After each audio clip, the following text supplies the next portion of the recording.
আসসালামু আলাইকুম।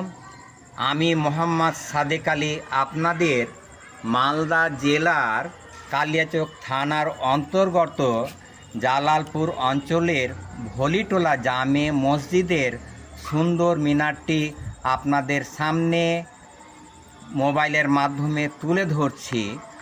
আপনাদের ভালো লাগলে লাইক শেয়ার কমেন্ট করবেন, ফলো করে পাশে থাকবেন।